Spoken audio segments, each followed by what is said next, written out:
Zelo sem vesel, da je danes z mano Tibor Hvala, 13-letnik, ki je na tekmovanju v recitiranju decimalk števila pi letos povedal 10.123 decimalk. A sem prav povedal? Ja. Težko si zapomnim vse te cifre na kupu.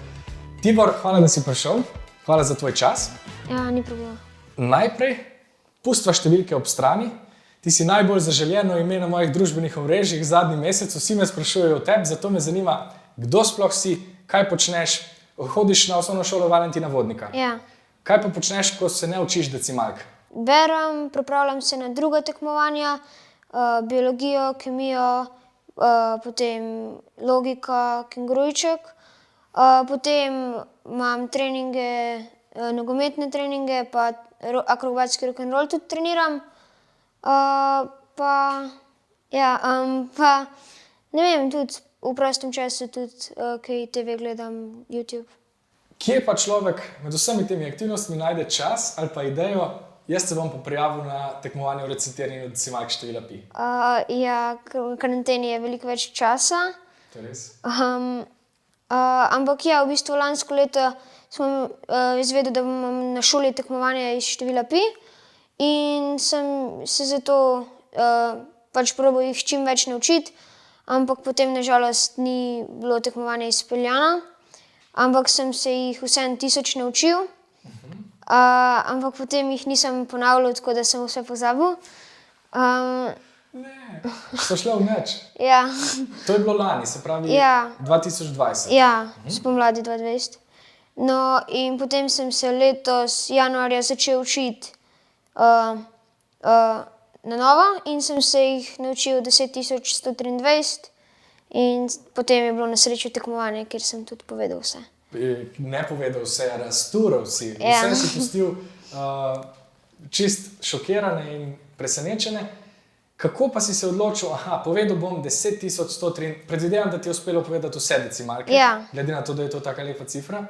Kako si se odločil, toliko se jih bom naučil? Ker vseeno, to ni zdaj tako par decimalk, ki jih se odloči človek, ja, neč naslednji teden bom tole poskušal povedati. Ja, v bistvu sem na vaši predstavi videl, pač sem jo gledal in ste rekli, da jih znate 9.999 in sem potem rekel, da vas bom probal premagati in sem se jih naučil 10.123. Čakaj, sam malo, ti si slišal, da jaz hočem povedati 9.999 decimalk in pa si rekel, na skrivaj ga bom premagal. Ja. Dobro. Ne vem, če sem ful vesel, ful ponosen ali pa res besen. Super. Še dobro, da nisem tekmoval, ker to bi bilo krvavo. Po mojem bi se zjokal, no? Če bi bil tam, po mojem bi to bilo grozno zagledati, ker bi me čist ubilo bi me. Sem pa zelo vesel, da nam je uspel ta premik čez 10.000 decimalk, ker to je res v primerjavi s prejšnjimi rekordi, ki smo jih vsi zadnje čase tolkli okrog 3000 cifr, Ja. je to 3-krat več. Kako si se tega lotil? Se pravi, sprejel si odločitev, videl si, nekaj bo povedal 10.000, ga bom napravil, si se odločil, da boš povedal 10.123 cifr. Kaj pa potem? Ja, v bistvu učiti sem se začel tako, da mi je sestra pomagala napisati številke v take stolpce in sem se z barvami in sem se potem iz tega učil. Potem preverjala me je pa mami vsak dan, tako da pač sem res vsakič ponovil in pač res znal, preden sem se na novo učil. Čakaj, je pol to šlo za neko tako timsko delo? Ja. Ekipa Hvala v bistvu. Vi bi se morali prijavljati tako kot na Tour de France, ko v bistvu prvi kolesar goni, pa se mu pa umikajo ostali. Ja. Super. Kakšen imaš pa potem sistem? Mene vedno zanima, kako si se tega lotil, kako ti uspe zapomniti vse te cifre. Si rekel, zapišeš torej na list, kaj pa potem? Ja, potem se jih ponavadi po 100 naenkrat naučim in pač si zapomnim tudi, kje na listu so in potem, ko ponavljam, v glavi grem po listu in potem točno vem, kje so številke in ja, si tako zapomnim, si neke vzorce delam iz teh petk, ki so napisane na listu. Pa se ti kdaj zgodi, da te liste med sabo pomešaš? Koliko listov konkretno je to za teh 10.000 decimalk, ki si jih povedal? Ja, iz teh, ki sem se učil, jih je 24. 420 decimalk na vsaki strani. In koliko časa si porabil za to, da si se naučil vseh teh 10.000 decimalk? 60 dni, oziroma učil sem se jih 49, potem pa 11 dni sem samo ponavljal. Jaz sem mislil, še ko 11 dni sem pa počival. Ne. Si se 50 dni učil, pa si pa rekel pred tekmovanjem, zdaj bom pa počival. Ja, veš, to je tudi ful pomemben del vsakega športa, da počivaš. Čakaj, med temi 60 dnevi nisi niti enkrat imel prostega dne. V bistvu ne. Pač na začetku se kdaj nisem nobene naučil, v kakšnem dnevu sem pa vsakič ponovil, ampak na začetku je bilo to itak 5 minut, da sem šel vse skozi. Ampak, a pa ti je kdaj v teh 60 dneh postalo enostavno preveč naporno, ali pa se ti ni več dalo, ali pa ne vem, si bil jezen, ali pa si enostavno rekel, ne grem se več? Ja, recimo, če se zmotam, sem kdaj bil jezen, ali pa če pridem iz šole, imam takoj trening in potem pridem, ne vem, ob 6 domov, se mi ne da ponavljati, ampak moram, drugače lahko pozabim. Noro, mislim, ni tako samoumevno, veš, zdaj, ko se pogovarjava, se zdi, da je kar vse logično, 400 cifr na enem listu, 100 naenkrat, ni problema.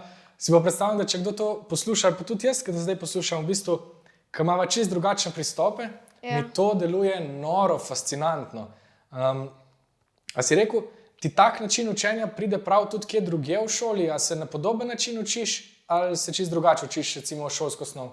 Ja, recimo kakšen govorni nastop, si isto napišem in potem se v bistvu bolj ali manj tisto besedilo, ko je napisano, se naučim in zelo hitro isto kakšne pesmice za bralno značko pa tako. Pa imaš enak občutek, da recimo veš točno, kje na listu se to nahaja, če si zapišeš neki zagovorni nastop, se ti zdi, da je to enak tip spomina ali drugačen? Mogoče malo drugačen, lažje mi je s številkami se zapomniti, kje so, ampak se mogoče pa hitreje govorni nastop učiti, ker je pač so besede in je logično bolj. A se pravi, imaš tudi posebej rad cifre? Ja, matematika je moj najljubši predmet tudi, pa kemija. Kaj pa vse še počneš z njimi, tako izven šole ali pa v prostem času? Ja, tudi na hitrem računanju sem bil dosti uspešen, sem bil prvi med 8 razredi letos. Pa potem hodim tudi na tekmovanja druga iz matematike, logika, razvedrilna matematika, kengurujček.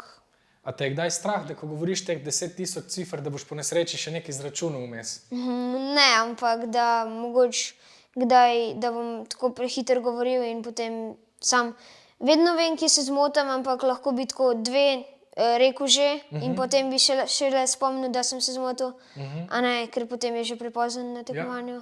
Kako si se pa recimo lotil tega, kako si poskrbel, da se to ne bo zgodilo, da ne boš zletel prehitro naprej, pa že povozil recimo napako? Ja, pač da grem malo počasneje, to prvo, pa pač da sem res sfokusiran cel čas, pa če nisem 100% raje počas, pa da razmislim, če je res prav.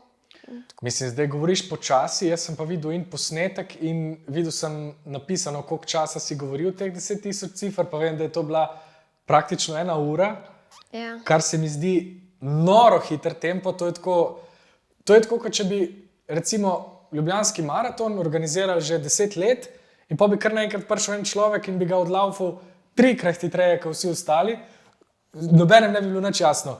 Zakaj, odkot tak tempo? Ne vem, enostavno, vedno sem ponavljal tako hitro, ker pač sem hotel čim hitreje končati. A ja, to je skrivnost, nimaš časa in si mogel hitro ponavljati. Pač ja, vedno sem tako, pa mogoče mi je celo malo lažje tudi hitreje, oziroma sploh mi ni težje. In ja, potem ne vidim razloga, zakaj bi počasneje govoril, če si lahko prehranim cajt tako, a ne. Pa potem sem bil že navajen hitro govoriti in sem potem tudi na tekmovanju malo hitreje. Nekaj mi pravi, da ti v vsakem intervjuju na eni točki nekdo reče, če pa lahko poveš prvih 100 decimalk števila pi. A se to dogaja? Ja, rečejo, ja, večinoma. Lej, jaz bom zdaj naredil enako. Samo zato, ker me zanima, kakšen je ta tempo, pa tudi, da si ga lahko predstavljajo gledalci. Pravi, koliko hitro govoriš decimalke, da se bom še malo slabše počutil.